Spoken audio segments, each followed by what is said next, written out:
designed to intimidate. Massive table, leather chairs, floor-to-ceiling windows offering a view of the entire city. 6 people were already seated. Ethan recognized Voss immediately, sitting at the far end with the satisfied expression of someone who'd already won. Next to him was Richard Sinclair, who gave Ethan a slight nod.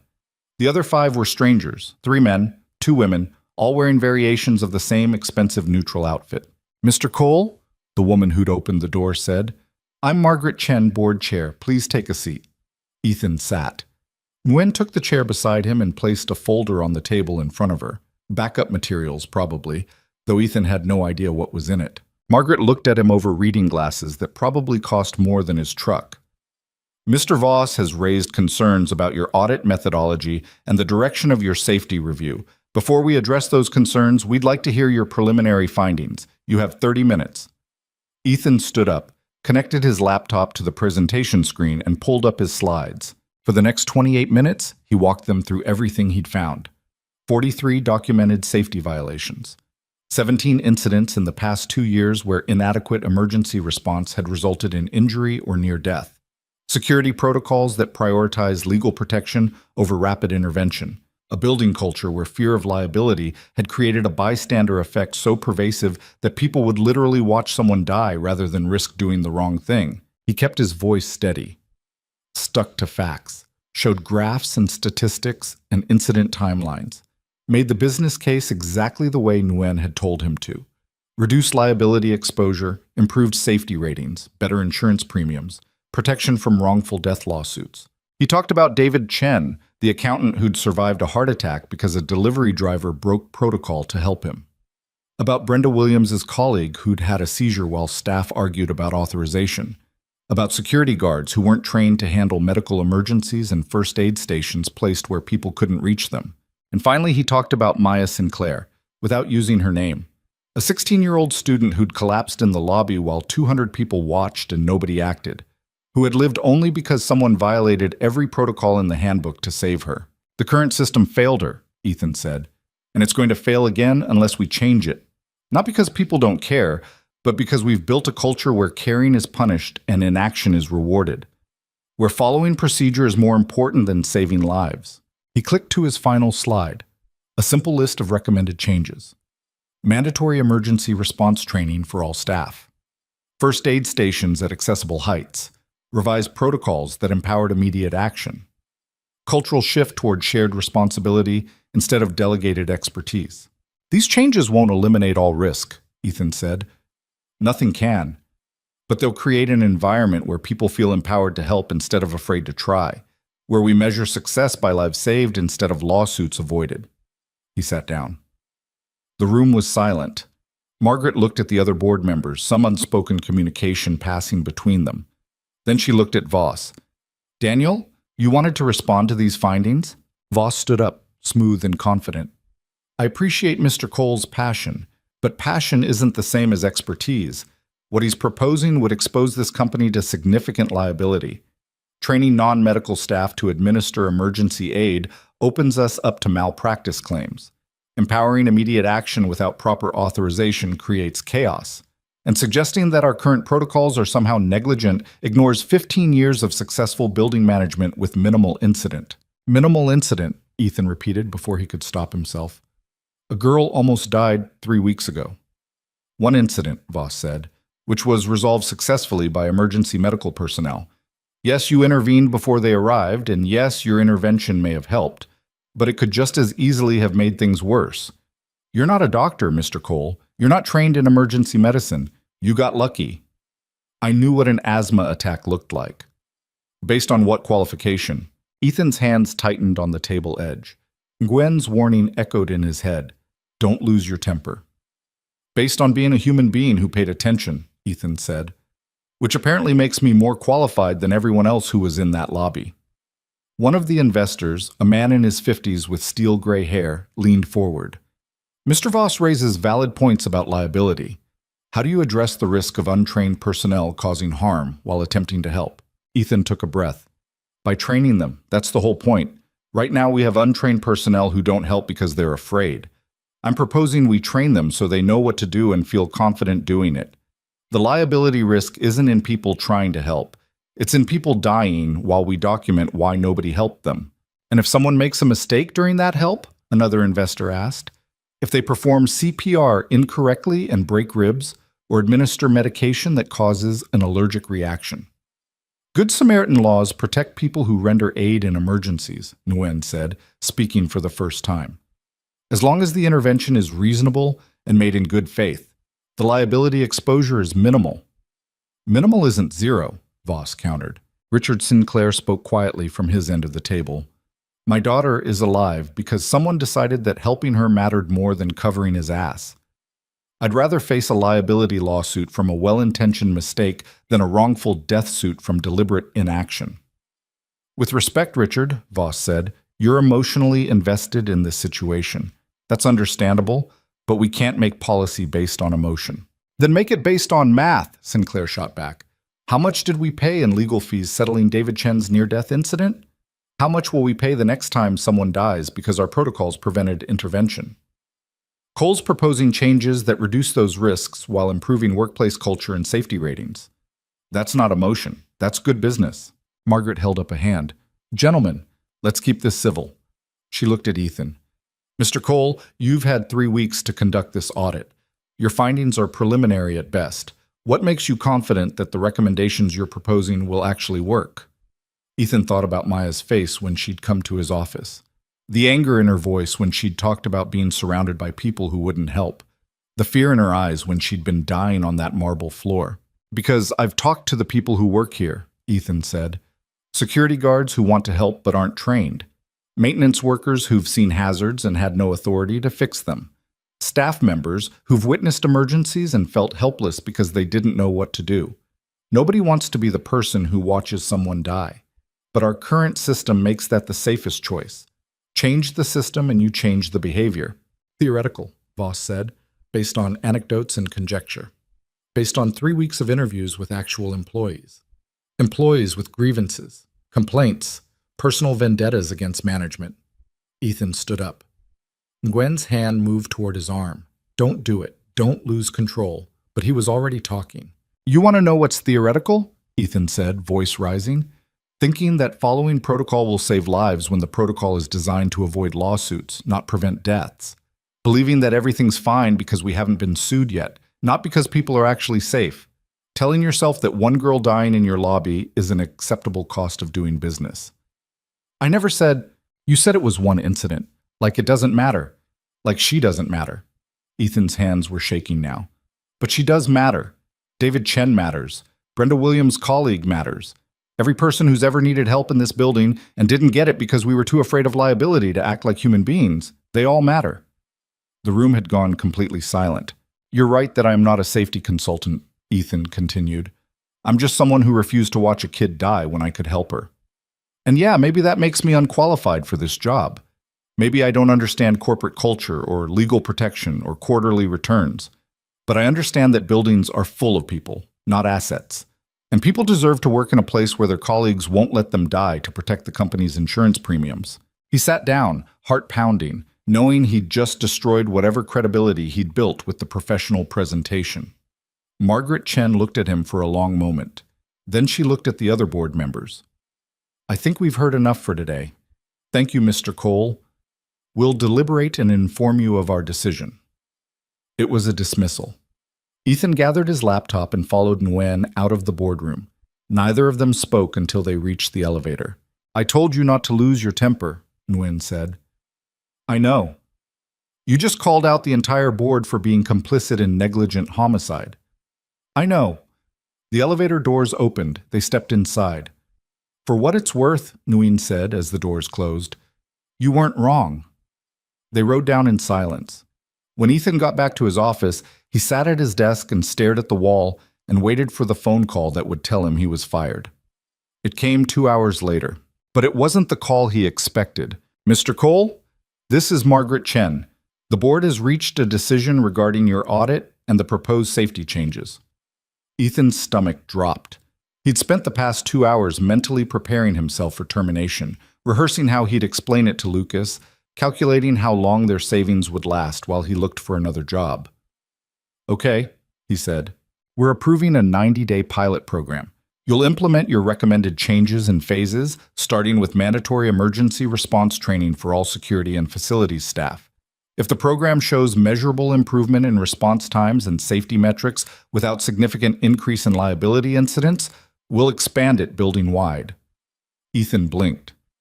You're approving it? With conditions. Daniel Voss will oversee the budget and timeline. You'll report weekly progress to the board. And if at any point the program creates unmanageable risk exposure, we reserve the right to terminate it immediately. Margaret paused. Mr. Cole, your presentation was unprofessional, and your conduct in that boardroom was borderline insubordinate.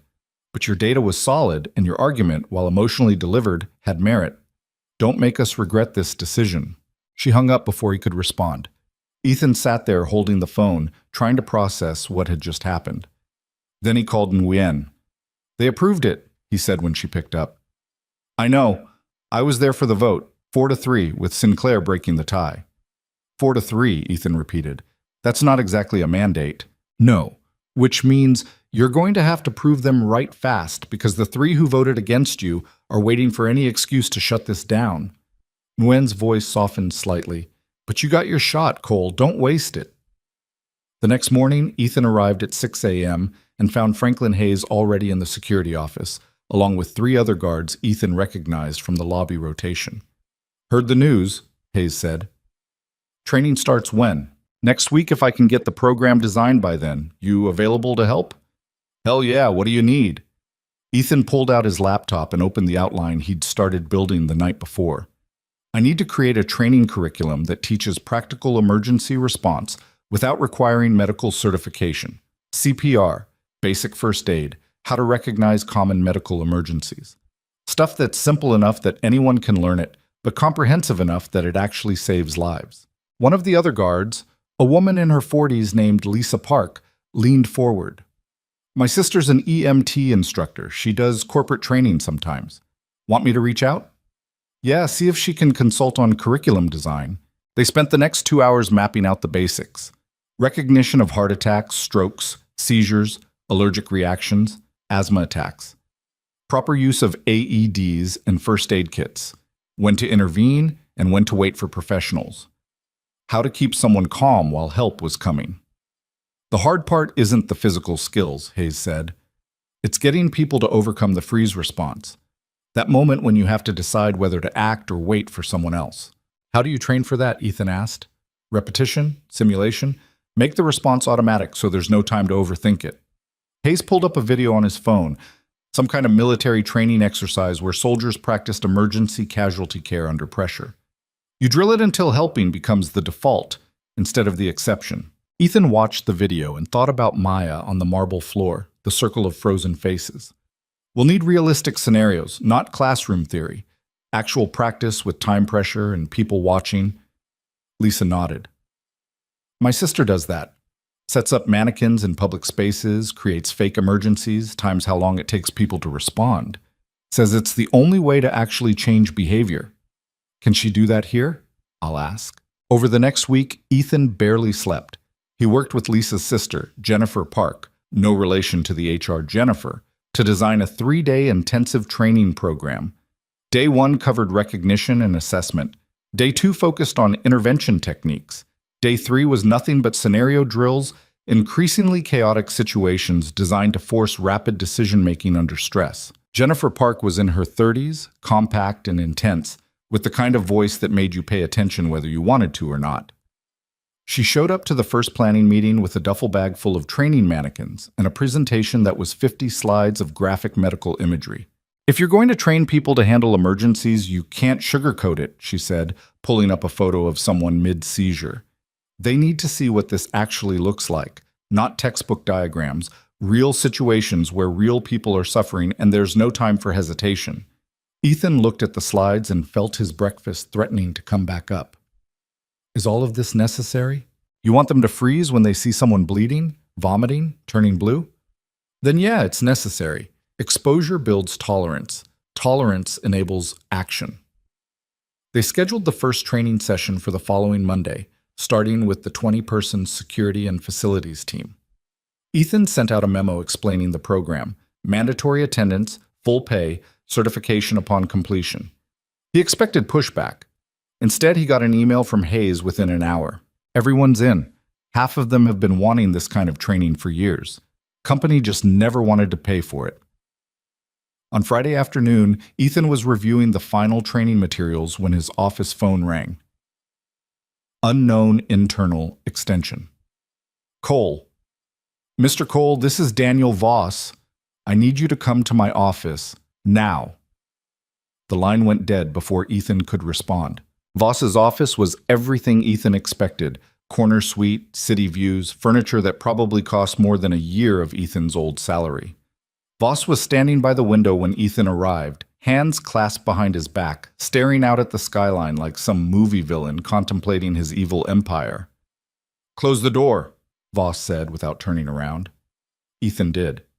"I want to be very clear about something," Voss said. "The board may have approved your pilot program, but I'm the one who controls the budget and timeline, which means every decision you make goes through me. Every expense, every schedule change, every modification to the plan. Understood?" "Understood." "Good." Voss turned around, his expression unreadable. "I've reviewed your training proposal. It's aggressive. 3 full days of intensive coursework for 20 staff members means 60 days of lost productivity. That's significant. It's necessary. Perhaps, but I'm cutting it to 2 days. Same material, condensed timeline. You'll make it work." Ethan's jaw tightened. 2 days isn't enough time to properly train people for emergency response. Then you'll need to be more efficient. Voss moved to his desk, pulled out a file. "I'm also reducing your budget by 30%. The board approved funding, but they didn't specify the amount. I'm allocating what I think is reasonable given the uncertain return on investment. You're sabotaging the program before it even starts." "I'm exercising fiscal responsibility. There's a difference." Voss handed him the file. "These are the revised parameters. You'll work within them or we'll terminate the pilot and you'll be back to looking for electrical work by the end of the month." Ethan took the file without opening it. "Why do you hate this so much? The idea that people might actually help each other." "I don't hate it. I just don't think it's realistic." Voss sat down, gestured for Ethan to do the same. Ethan remained standing. "You think you're going to change human nature with a training program and some inspirational speeches. But I've been in corporate management for 25 years, and I can tell you exactly what's going to happen. People will take the training because it's mandatory. They'll get their certifications. And then the first time there's an actual emergency, 90% of them will freeze anyway, because theory and practice are completely different animals. Bamotasn. Ipati. You don't know that. I do know that. I've seen it happen over and over. You want to know why our current protocols exist? Because they work. They clearly define responsibility, minimize liability, and ensure that trained professionals handle situations they're qualified to handle. Is it perfect? No. But it's better than your fantasy where everyone's a hero. One person being willing to act isn't a fantasy, it's a choice that most people won't make when it matters. Voss stood up. But go ahead. Run your program. Train your people. And when it fails, and it will fail, maybe you'll understand why we do things the way we do. Ethan left the office with the file and a burning anger that made it hard to breathe. He went back to his own office and opened the file. Voss had cut the budget from $40,000 to $28,000, reduced the training from 3 days to 2, eliminated funding for scenario props, and added a requirement for weekly progress reports documenting cost-benefit analysis. It was designed to make the program fail. Ethan knew it. Voss knew it. The question was whether Ethan could make it work anyway. He called Jennifer Park. "We've got a problem," he said, and explained the cuts. Jennifer was quiet for a moment. 2 days is tight, but doable if we eliminate some of the theoretical content and focus purely on practical skills. The budget reduction is harder. Quality training equipment isn't cheap. What if we improvise? Use what we've got in the building, supplement with borrowed equipment. Borrowed from where? You know other EMT instructors, right? People who might loan us mannequins and AED trainers for a few weeks? Maybe. But Cole, even if we pull this off with duct tape and favors, it's still going to look makeshift. The board's going to compare it to professional programs that cost twice as much and question whether we're actually providing adequate training. Then we make it better than the professional programs. More realistic, more intensive, so good that nobody can question the results. Jennifer laughed, short and sharp. You're either incredibly optimistic or completely delusional. Probably both. All right, I'll make some calls, but you owe me dinner when this is over. Deal. That weekend, Ethan worked with Jennifer and Hayes to completely redesign the program. They stripped out the lecture components, turned everything into hands-on practice. Jennifer called in favors from half a dozen EMT instructors across the city, borrowing equipment and recruiting volunteer actors to play victims in the scenario drills. By Sunday night, they had something that looked less like a professional corporate training program and more like a boot camp. 2 days, 16 hours total, with breaks only for lunch and bathroom. Participants would rotate through stations: CPR practice, AED deployment, bleeding control, airway management, crisis communication, with the final 4 hours dedicated entirely to realistic scenarios with time pressure and observers. It's going to be brutal, Jennifer warned. Some people are going to hate it. As long as they learn it, Ethan said. Monday morning, 20 security and facilities staff filed into the converted conference room on the second floor that Ethan had claimed for the training. Most looked skeptical. A few looked actively hostile. Hayes stood at the front with Jennifer, both of them radiating the kind of competent intensity that suggested this was going to be a very long 2 days. Welcome, Jennifer said, her voice cutting through the murmurs. For the next 16 hours, we're going to teach you how to save lives. Not in theory, in practice. You're going to make mistakes. You're going to feel uncomfortable. Some of you are going to want to quit. Don't. Because the next time someone collapses in this building, you're going to be the difference between them living and dying. She clicked to the first slide, a photo of a man in full cardiac arrest, face gray, eyes rolled back. This is what a heart attack looks like. Not the Hollywood version where someone clutches their chest and falls over gracefully. The real version, where they're scared and suffering and you have maybe 4 minutes to do something about it. Let's begin. The first day was grueling. Jennifer and Hayes drilled them relentlessly. Positioning, compression depth, breathing technique. Every mistake was corrected immediately, every hesitation called out.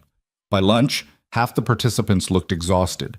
By the end of the day, 2 had dropped out, claiming the training was too intense for what they were being paid to do. Ethan found them in the hallway.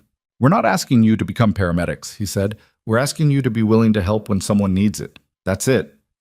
One of them, a maintenance worker named Carlos, who'd been with the building for 8 years, shook his head. Man, I signed up to fix elevators and change light bulbs, not to do chest compressions on dying people. What if it was your wife, your kid? Would you want someone to help them? That's different. How? Carlos didn't have an answer for that. He walked away. The other dropout followed. 18 remained. Day 2 was worse. Jennifer had recruited actors from a local theater company to play victims in the scenario drills. They were disturbingly good at it, screaming, convulsing, bleeding from makeup wounds that looked real enough to turn stomachs. The training room became a controlled chaos of emergencies, with Jennifer and Hayes shouting instructions and time limits while participants tried to remember their training under pressure. Lisa Park froze during her first scenario, a simulated seizure, and just stood there while the actor thrashed on the floor. Hayes let it go for 30 seconds, then stopped the drill. What happened? He asked. I don't know, Lisa said, shaking. I know what I'm supposed to do. I've practiced it. But when I saw her actually seizing, I just couldn't. Why not? Because what if I do it wrong? What if I hurt her? What if you do nothing and she dies? Lisa stared at him, then at the actor on the floor, then back at Hayes. Run it again. They ran it again. This time Lisa moved, awkward and uncertain but moving. She positioned the actor on her side, cleared the space around her, timed the seizure. It wasn't perfect, but it was action instead of paralysis. By the end of day 2, all 18 participants had passed the scenario drills. They were exhausted, emotionally drained, but they'd done it. Jennifer handed out completion certificates and basic certification cards that would need to be renewed annually. You're not experts, she told them. You're barely competent, but you're competent enough to make a difference. Use that. Ethan thanked her after everyone had left. You made them face the hard parts. That's the only way it works. You can't train people to handle emergencies without showing them what emergencies actually look like. Jennifer packed up her equipment. But Cole, this was the easy group. Their security and facilities, they're already oriented toward crisis response. Wait until you try to train the executive staff. That's when it's going to get interesting. She wasn't wrong. The following week, Ethan scheduled training sessions for administrative staff, starting with the 10th floor where he worked. He sent out the same memo: mandatory attendance, full pay, certification upon completion. The pushback was immediate. A dozen emails within the first hour, all variations of the same complaint. Too time intensive, not part of their job description. They had meetings, deadlines, actual work to do. Ethan forwarded them all to Nguyen with a single question. Mandatory means mandatory, right? Her response came back in under a minute. Yes. Anyone who refuses goes on record as non-compliant with building safety policy. Their choice. Attendance for the first administrative training session. 32 people, most of whom looked like they'd rather be anywhere else. Ethan stood at the front of the room and looked at them. Assistants, coordinators, junior analysts, people whose biggest emergency was usually a printer jam. I know you don't want to be here, he said. I get it. This feels like a waste of time, like something that's never going to be relevant to your actual job. But 3 weeks ago, a 16-year-old girl almost died in the lobby of this building while 200 people watched. And the reason nobody helped her wasn't because they didn't care. It was because they didn't know what to do, and they were afraid of making it worse. He clicked to a photo, Maya Sinclair's school picture, the one her father had given him permission to use. Her name is Maya. She has a family, friends, a whole life ahead of her. And she's alive because one person decided that helping her was more important than worrying about liability or protocol or what other people would think. That's what this training is about. Not turning you into paramedics, just giving you the confidence to act when someone needs help. The room was silent. A few people looked uncomfortable. One woman in the back was crying quietly. Ethan ran them through the same program Jennifer had designed, condensed even further to fit into a single 8-hour day. It wasn't perfect, but by the end, 32 people knew how to recognize the signs of a heart attack, how to use an AED, how to help someone who was choking or bleeding or having a seizure. More importantly, they'd practiced doing it under pressure, acted instead of frozen, chosen to try instead of assuming someone else would handle it. Over the next month, Ethan trained 400 people: security, facilities, administrative staff, even some of the lower-level executives who couldn't find a way to exempt themselves. He ran the sessions himself when Jennifer wasn't available, learning as he went, adjusting the curriculum based on what worked and what didn't. Voss attended one session, showed up unannounced on a Wednesday afternoon, and sat in the back watching. He didn't participate, didn't ask questions, just watched with that same unreadable expression and left without comment. 2 days later, Ethan got an email from Margaret Chen requesting a progress update for the board. He compiled the data: 400 people trained, 0 liability incidents, measurable improvement in emergency response drill times. He sent it off and waited. The response came a week later. The board was extending the pilot program another 90 days and allocating additional funding to expand training to all building tenants, not just Voss Meridian staff. Ethan read the email 3 times to make sure he understood it correctly. Then he called Nguyen. They're expanding it, he said. I know, Sinclair pushed hard, but Voss actually didn't fight it, which surprised everyone. Why wouldn't he fight it? Because the data's working in your favor. No incidents, good metrics, and 3 tenant companies have specifically requested the training for their employees. That's revenue, Cole. Voss cares about revenue. Ethan should have felt relieved, vindicated even. Instead, he just felt tired.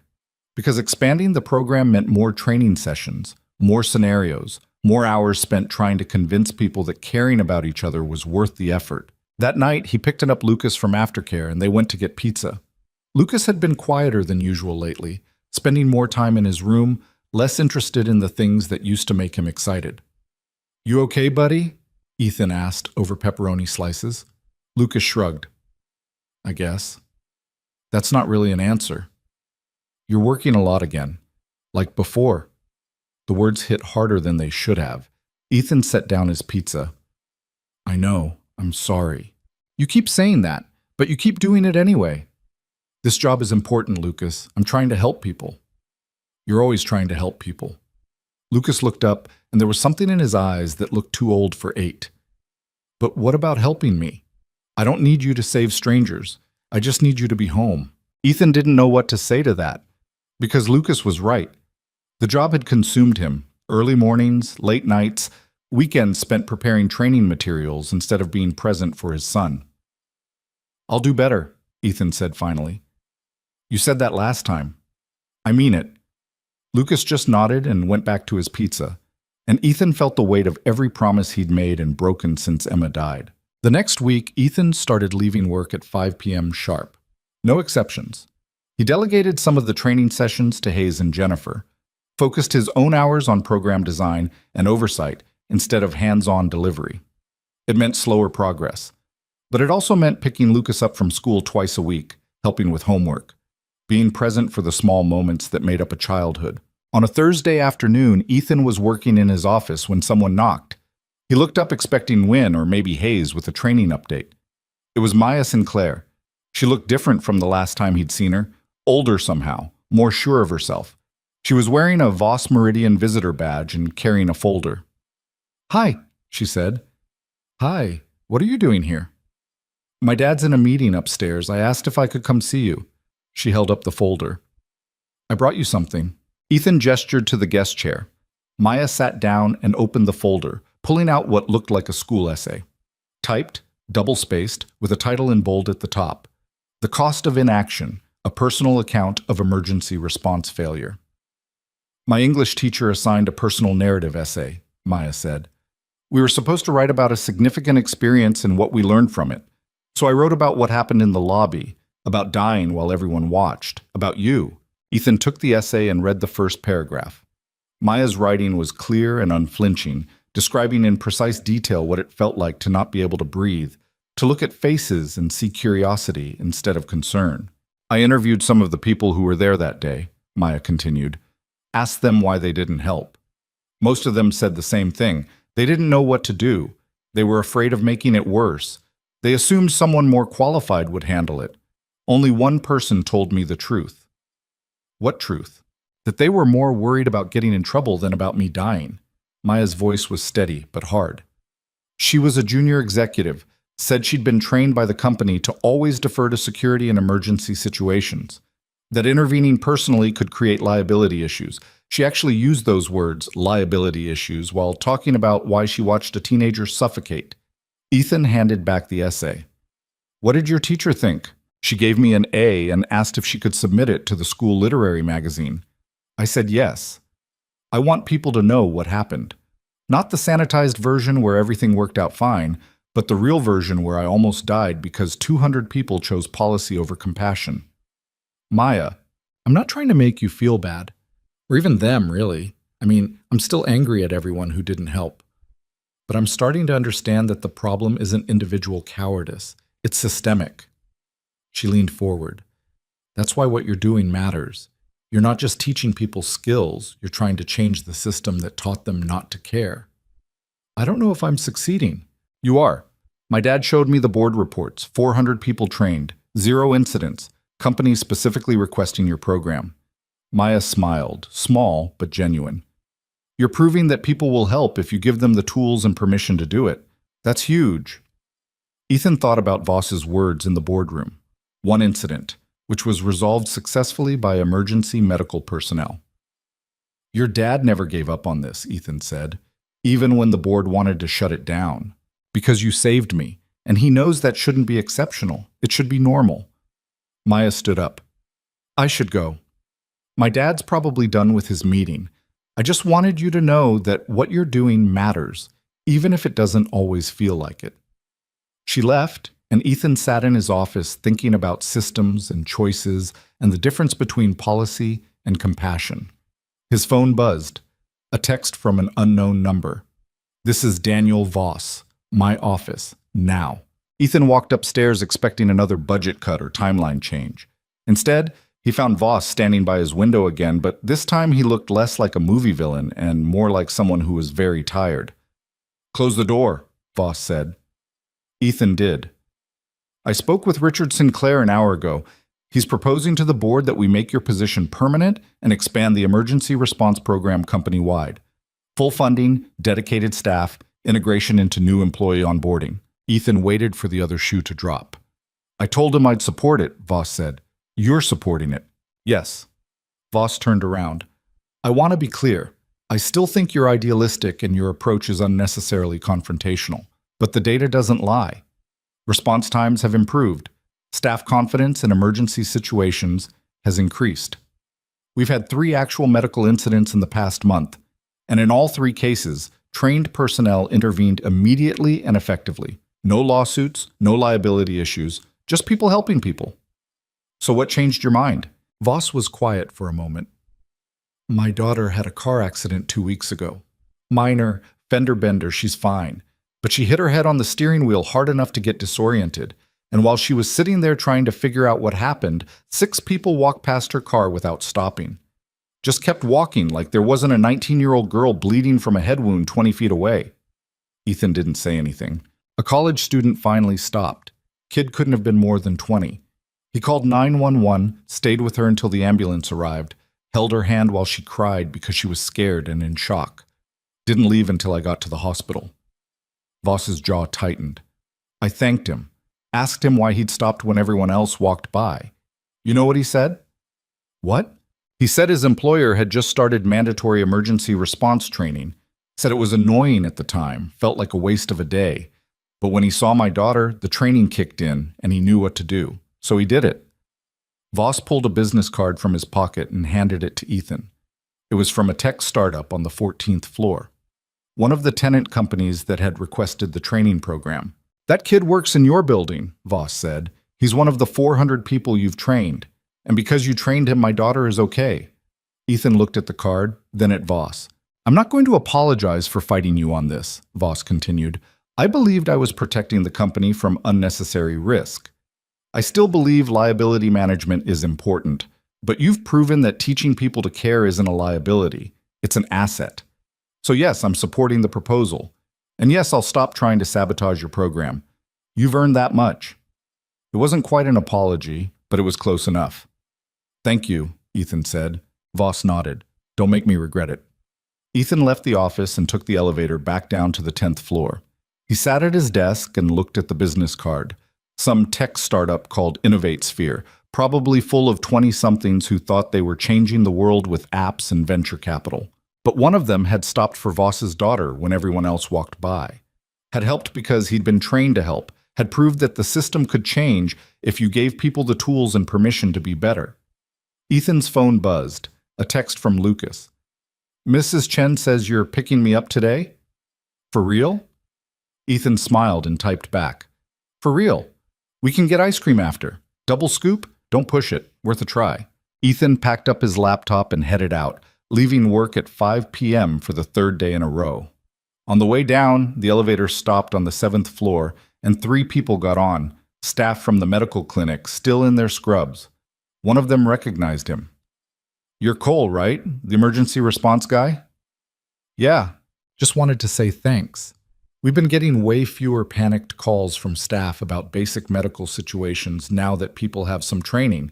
Makes our jobs a lot easier when everyone isn't completely helpless. The elevator reached the ground floor. Ethan stepped out into the lobby, the same marble floor where Maya had collapsed 5 weeks ago, the same space that had been full of frozen faces and phones held up to record instead of help. It looked the same, but something fundamental had changed. Not the building, the people in it.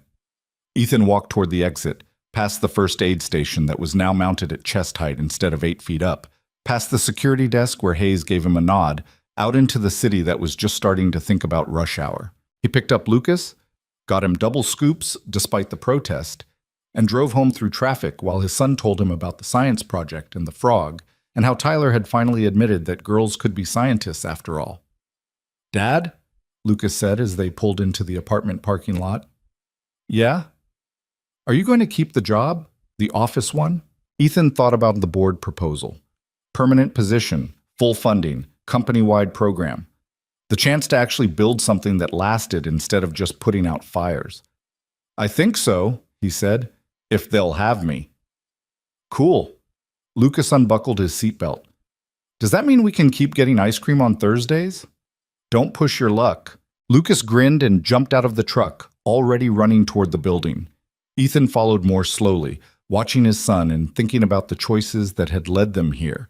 The girl on the floor, the inhaler in his hand, the decision to act instead of freeze. It hadn't been heroic, it had just been human. And maybe that was the whole point, that being human meant caring about each other enough to try, even when it was uncomfortable or risky or against the rules. The system didn't change easily, but it could change. One person at a time, one choice at a time, until helping became the default instead of the exception. Ethan unlocked the apartment and followed Lucas inside, ready for whatever came next. 3 months later, Ethan stood in front of the full board again, but this time the room felt different. Margaret Chen was still at the head of the table. Voss still sat at the far end, but the atmosphere had shifted from skeptical to cautiously interested. Even the 3 board members who'd voted against him were leaning forward instead of crossing their arms. 847 people trained across all tenant companies, Ethan said, clicking through his presentation. 15 actual emergency interventions in the past 90 days. 13 successful, 2 required paramedic support, but initial intervention stabilized the patient until professionals arrived. 0 liability incidents, 0 lawsuits, and response times have improved by an average of 72% compared to incidents from the previous year. He clicked to the next slide. Testimonials from people who'd been helped. A man who'd had a stroke in the parking garage and received immediate care from a trained facilities worker. A woman who'd gone into anaphylactic shock in the cafeteria and been saved by an administrative assistant with an EpiPen. A security guard who'd recognized the signs of a heart attack in a visitor and started CPR before the paramedics arrived. The program works, Ethan said, not because we're turning people into medical professionals, but because we're giving them permission to care and the tools to act on it. That's all it takes, permission and tools. Margaret looked at the other board members, then back at Ethan. What about scalability? If we make this permanent and expand it beyond this building, what does that look like? Ethan had been preparing for this question for weeks. We create a Train the Trainer program. Certify internal staff to deliver the curriculum so we're not dependent on external consultants. We develop an online component for the theoretical knowledge so the in-person sessions can focus purely on hands-on practice. And we partner with local EMT training programs to create a pipeline of instructors who can scale with demand. Cost projection? $200,000 annually for a citywide program covering all Voss Meridian properties. That includes training materials, instructor salaries, and ongoing certification renewal. For context, our liability insurance premiums dropped by $40,000 this quarter because of improved safety metrics. The program essentially pays for itself while reducing risk. One of the investors who'd voted against him, a woman named Patricia Holland, raised her hand. Mr. Cole, I'll be honest. I voted no 3 months ago because I thought this was feel-good activism disguised as corporate policy. I expected it to fail or create the exact liability problems Mr. Voss warned about. I was wrong. The data is compelling and the results speak for themselves. You have my support for permanent implementation. Ethan nodded, trying not to show his surprise. Richard Sinclair spoke from his end of the table. I'd like to propose an amendment to the permanent program. In addition to emergency response training, I want to add a cultural component, workshops on bystander psychology, the freeze response, ethical decision-making under pressure. The technical skills matter, but the mindset shift matters more. We need people to understand why they freeze and how to overcome it. That's outside my expertise, Ethan said. Then we hire someone whose expertise it is. A psychologist or behavioral scientist who can design that curriculum. You'd oversee the program, but you don't have to build every piece of it yourself. Sinclair looked at Margaret. This isn't just about liability reduction or safety metrics. It's about creating a culture where people actually give a damn about each other. That has value beyond what we can measure in quarterly reports. The vote was unanimous. Permanent program, expanded scope, full funding. Ethan was officially the Director of Emergency Response and Safety Culture for Voss Meridian, with a team of 3 staff members and a budget that made his head spin. After the meeting, Voss caught him in the hallway. You proved me wrong, Voss said. That doesn't happen often. I had help. You also had opposition. You pushed through it anyway. Voss extended his hand. I won't pretend we're friends, Cole, but I respect what you've built here. Keep doing it. They shook hands, and Ethan realized that was probably the closest thing to an apology he'd ever get from Daniel Voss. That evening, Ethan left work at exactly 5 p.m. and drove to Lucas's school for the parent-teacher conference he'd almost forgotten about. Mrs. Martinez, Lucas's third-grade teacher, was a woman in her 50s with the kind of patient smile that suggested she'd seen every type of parent and student, and nothing surprised her anymore. "Lucas is doing well," she said, pulling out a folder of his work. "His reading comprehension has improved significantly this year, and his math scores are above grade level. He's social, well-liked, participates in class discussions." Ethan relaxed slightly. "That's good to hear. There's one thing I wanted to mention." Mrs. Martinez pulled out a piece of paper, a creative writing assignment, Lucas's handwriting sprawling across the page. "We did an exercise where students wrote about someone they admire. Lucas wrote about you." Ethan took the paper and read, "My dad is the bravest person I know. Not because he fights bad guys or anything like that, but because he helps people even when it's hard. He saved a girl who was dying, and everyone told him he did it wrong, but he kept doing it anyway because he knew it was right. Sometimes he works too much and forgets to sign my permission slips. But he always says sorry and tries to do better. I want to be like that when I grow up. Someone who helps people even when it's scary." Ethan's throat tightened. "He talks about you a lot," Mrs. Martinez said gently. "About the choices you make and why you make them. I thought you should know that he's paying attention." "Thanks," Ethan managed. He picked up Lucas from the after-school program, and they went to the diner they liked, the one with the torn vinyl booths and the waitress who always remembered that Lucas wanted his burger with extra pickles. While they waited for their food, Lucas pulled out a permission slip. "Field trip next month," he said. "Science museum. Can you sign it now so you don't forget?" Ethan signed it immediately and handed it back. "What's the exhibit?" "Something about the human body, how hearts work and stuff." Lucas folded the permission slip carefully and put it in his backpack. "Tyler says his dad might be a chaperone. Are you going to be one?" "You want me to?" Lucas shrugged, trying to look casual. "I mean, if you want to, no pressure." Ethan smiled. "I'll sign up." "Cool." Their food arrived and they ate in comfortable silence for a while. Then Lucas looked up from his burger. "Dad, can I ask you something?" "Sure." "When you saved that girl in your building, were you scared?" Ethan thought about Maya on the marble floor, the circle of frozen faces, the moment when he'd had to decide whether to act or wait for someone else. "Yeah, I was terrified." "But you did it anyway." "Because being scared isn't a good enough reason not to help someone who needs it." Lucas considered this. "What if you'd done it wrong? What if you'd made her worse?" "Then I would have made her worse while trying to help instead of making her worse by doing nothing. At least one of those options meant I cared enough to try." "That makes sense?" Lucas took another bite of his burger. "I told Tyler that. He said his dad says you can get in trouble for helping people without permission. Tyler's dad isn't completely wrong. Sometimes you can get in trouble. But that's a problem with the system, not with helping." "So you're fixing the system?" "I'm trying to." Lucas nodded, satisfied with that answer, and went back to his food. Ethan watched his son and thought about the person Lucas was becoming, thoughtful, empathetic, willing to ask hard questions. Emma would have been proud.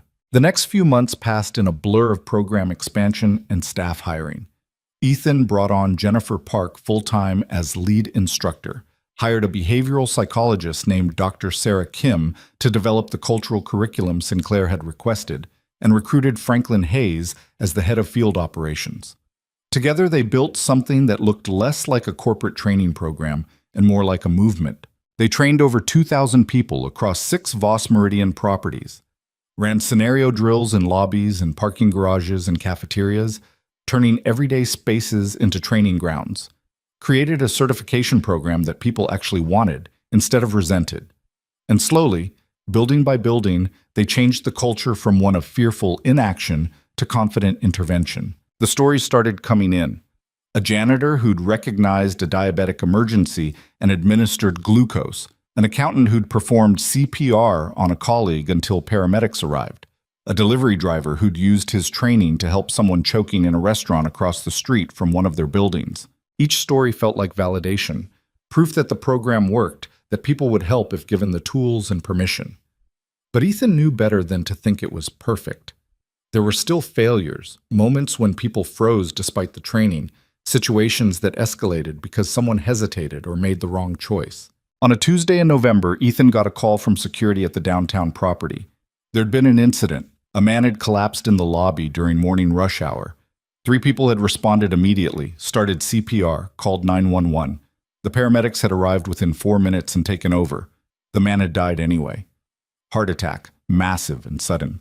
Nothing anyone could have done differently.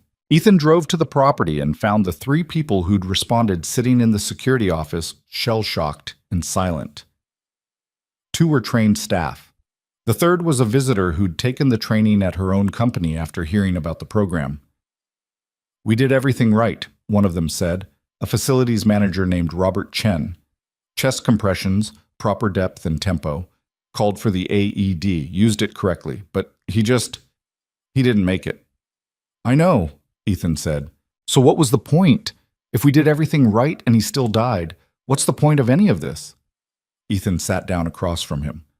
"The point is that he didn't die alone while people stood around filming it on their phones. He died while 3 people who cared about him fought like hell to keep him alive. That matters." "Does it? He's still dead." Yeah, he is, and that's awful and unfair, and there's nothing anyone could have done to change it. But his family is going to know that when he collapsed, people immediately tried to help, that he mattered enough to strangers that they dropped everything to save him. Can you imagine how much worse it would be for them if he died while everyone just watched?" Robert was quiet for a long moment. "I keep seeing his face, the way he looked when we realized it wasn't working." "That's going to stay with you for a while, maybe forever. That's the cost of caring. You carry the losses along with the wins. But the alternative is walking past people who need help and carrying the weight of wondering if you could have made a difference. That weight is worse. Trust me." The 3 of them sat there together, processing the trauma of trying and failing. Ethan stayed with them for an hour, then called Dr. Kim to set up a debriefing session. She arrived within 30 minutes and took over, walking them through the psychological aftermath of unsuccessful intervention. On the drive back to his building, Ethan thought about Emma, how he'd been with her at the end, holding her hand while the cancer took her piece by piece, how nothing he'd done had stopped it, but at least she hadn't been alone. At least she'd known he cared enough to stay. Maybe that was all anyone could really do. Show up, try, care enough to act even when the outcome was uncertain. That weekend, Ethan took Lucas to the Science Museum field trip as promised. Tyler's dad was there too, along with a dozen other parents, and they spent 3 hours walking through exhibits about the human body and how it worked and all the ways it could fail. In the heart health section, Lucas stopped in front of a display showing CPR technique. He watched the demonstration video, then looked at Ethan. "That's what you taught people, right?" "Part of it, yeah." "Does it always work?" Ethan thought about Robert Chen and the man who died despite everything they'd done right. "No, sometimes people die anyway, but it works enough that it's worth trying." "What if you're too scared to try?" "Then you try anyway. Being scared doesn't mean you're doing it wrong. It means you understand what's at stake." Lucas nodded and moved on to the next exhibit, but Ethan could see him processing the conversation, filing it away for later. Tyler's dad approached as the group was leaving. "Can I talk to you for a second?" They stepped away from the crowd. Tyler's dad, his name was Mark something, worked in accounting, looked uncomfortable. "I owe you an apology," Mark said. "I was one of the people who complained about the training when it was first announced. Said it was a waste of time, complained to my wife that you were just a guy on a power trip. Then last month, my mom had a stroke while visiting us. She collapsed in our kitchen, and I knew exactly what to do because of your program. Called 911, positioned her correctly, monitored her breathing, kept her calm until the ambulance arrived. The paramedics said those first few minutes made a huge difference in her recovery." Ethan didn't know what to say. "She's okay now," Mark continued. "In rehab, learning to walk again, but the doctors say she'll make a full recovery, and that's because you taught me to act instead of panic. So yeah, I'm sorry I fought you on it, and thank you." He walked back to join Tyler before Ethan could respond. On the bus ride back to school, Lucas sat next to Ethan instead of with the other kids. "Tyler's dad said you saved his grandma," Lucas said quietly. "I didn't save her, I just taught him what to do." That's the same thing though, isn't it? Like, if you teach someone how to help, And then they help someone you kind of help too. Like help math. Ethan smiled. Help math?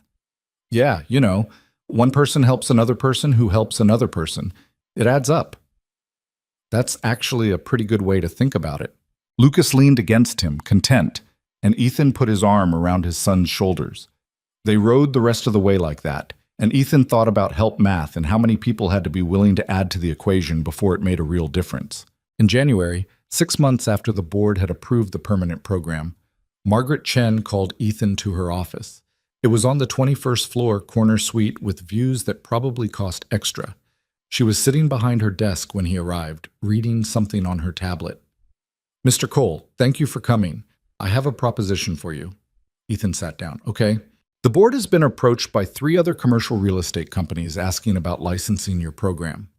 They've seen our results, the safety metrics, the liability reduction, the cultural shift, and they want to implement something similar in their own properties. We could license the curriculum and training methodology for a significant fee.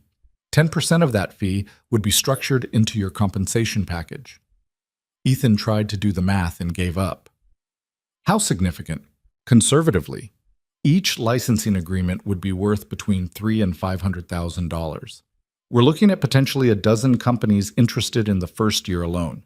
Your compensation increase would be substantial. It was more money than Ethan had ever thought about making. Enough to move out of the apartment, buy an actual house with a yard where Lucas could play. Enough to stop worrying about whether he could afford to fix the truck when it finally died. Enough to create the kind of stability he'd been chasing since Emma got sick. What's the catch? Ethan asked. Margaret smiled slightly. No catch. Just recognition that you've built something valuable and the board wants to capitalize on it while compensating you fairly. You'd still run the program here, but you'd also oversee licensing implementation and quality control across partner companies. It's a significant expansion of responsibility. Can I think about it? Of course. Take a week. Talk it over with your family. That night, Ethan made spaghetti, Lucas's favorite, and they ate at the kitchen table while Ethan explained the offer in terms an 8-year-old could understand. So basically, they want to pay you a bunch of money to teach other buildings how to help people, Lucas summarized. Pretty much. And you're not sure if you want to do it. I'm not sure if I want the job to get bigger. I just got it to a place where I can leave at 5 and actually see you. Lucas twirled spaghetti on his fork, thinking, Mom would have wanted you to say yes. The statement caught Ethan off guard. They didn't talk about Emma much anymore. Not because they'd forgotten her, but because the grief had become something they carried quietly instead of actively. Why do you think that? Ethan asked. Because she always said you were the kind of person who helped everyone except yourself. And this is someone trying to help you while you help other people. That's like double help. Or help squared. Math again. Ethan laughed, rough and surprised. Help squared. Yeah. So you should probably say yes. Plus, if we get more money, maybe we can get a dog. We're not getting a dog. Worth a try. Ethan accepted the offer. Over the next 6 months, his team grew to 12 people. Instructors, coordinators, quality control specialists. They licensed the program to 8 companies, trained over 10,000 people across the city. The compensation increase Margaret had promised was real, substantial enough that Ethan moved them to a 2-bedroom house in a neighborhood with good schools and a backyard that was too small for a dog, but perfect for everything else. Lucas thrived. His grades improved. He made new friends. He joined a soccer team that practiced twice a week and played games on Saturdays that Ethan never missed. And slowly, in the small moments between work and parenthood, Ethan realized he was building the kind of life Emma had wanted for them before she got sick. Stable, present, meaningful. On a Thursday in June, exactly 1 year after Maya Sinclair had collapsed in the lobby, Ethan got a call from Richard Sinclair's office requesting a meeting. He showed up expecting another expansion proposal or licensing opportunity. Instead, he found Maya sitting in her father's office wearing a graduation gown. Surprise, she said. Ethan looked at Sinclair. I'm confused. Maya graduated high school today, Sinclair explained. Top of her class, full scholarship to college. She wanted you to be here when we told you. Maya stood up, handed Ethan an envelope. Open it. Inside was a copy of her valedictorian speech. Ethan skimmed it. eloquent, thoughtful, full of the kind of wisdom that came from almost dying at 16. The last paragraph made him stop. A year ago, I learned that heroism isn't about being fearless. It's about being terrified and acting anyway because someone needs help more than you need to feel safe. The man who saved my life wasn't a doctor or a paramedic. He was an electrician with grease on his hands who saw a person instead of a problem. He taught the city that caring isn't complicated. You just have to give a damn enough to try. And that's the only lesson that really matters. You quoted me, Ethan said. I quoted the truth. And I wanted you to know that what happened in that lobby didn't just change my life. It changed how I see the world. I'm going to college to study public health because of you, because I want to build systems that empower people to help instead of punishing them for trying. Ethan looked at this girl. Not a girl anymore, really, but a young woman who'd survived something traumatic and turned it into purpose, and felt something shift in his chest. I'm proud of you, he said. I'm proud of you too. Maya hugged him, quick and fierce. Thank you for not letting me die alone in a room full of strangers. After she left, Sinclair walked Ethan to the elevator. She's going to do remarkable things, Sinclair said, because you gave her the chance to. That matters more than safety metrics or licensing fees or any of the other ways we measure success. I just did what anyone should have done. But you were the only one who did it. That's the difference between should and is. Sinclair extended his hand. Thank you, Cole, for everything. They shook hands, and Ethan took the elevator down to the lobby.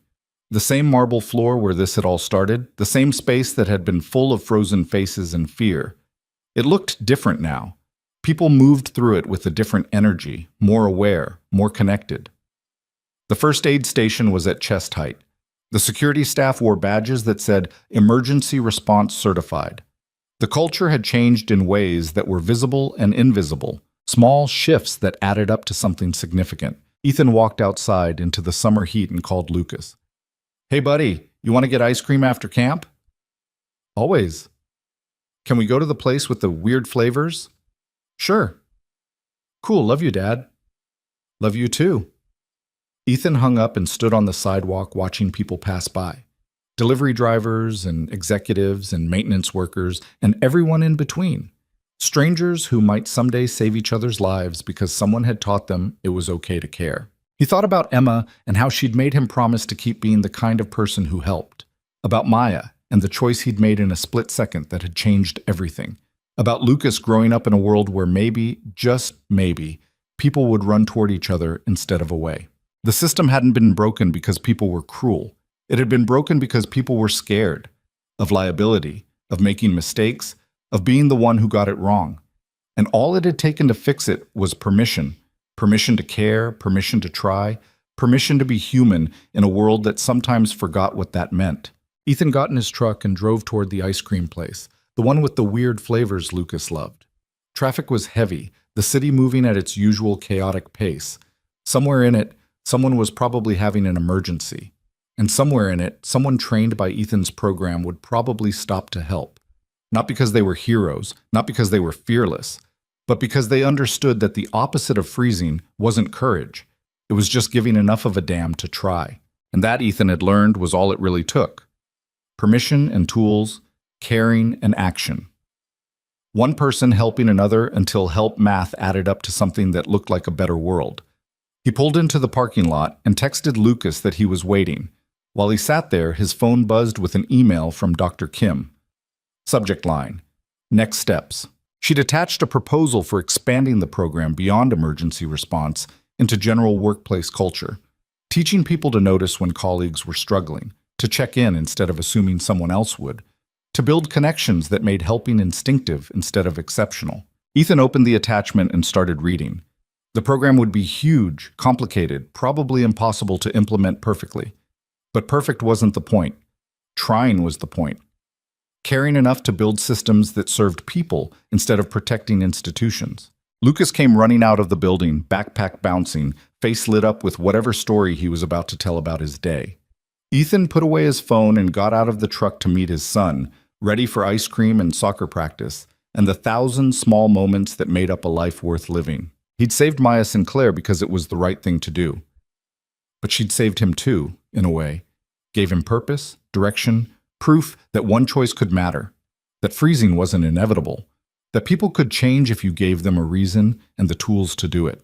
They got ice cream. Lucas ordered something called Unicorn Dreams that was bright purple and probably 90% sugar, and sat at the outdoor tables watching the world go by.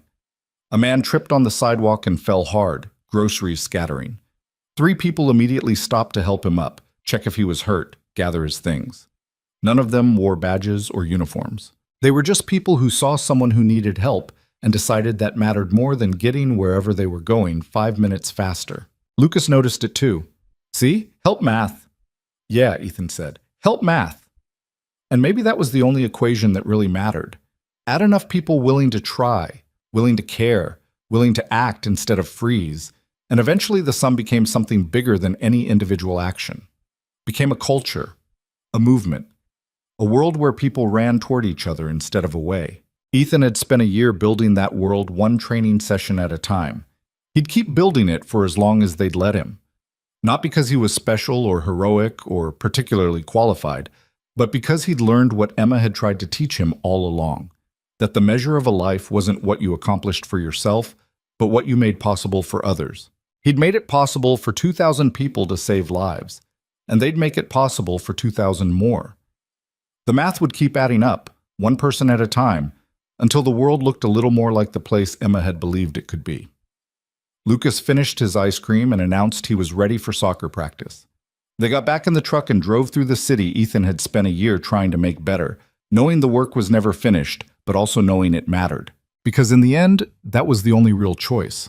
Try or don't try. Care or don't care. Run toward people who need help or walk away assuming someone else will handle it. Ethan had run toward Maya Sinclair when everyone else froze. And in doing so, he'd learned that heroism wasn't about being fearless or perfect or even particularly brave. It was just about being present enough to notice when someone needed help and caring enough to provide it. Everything else was just details.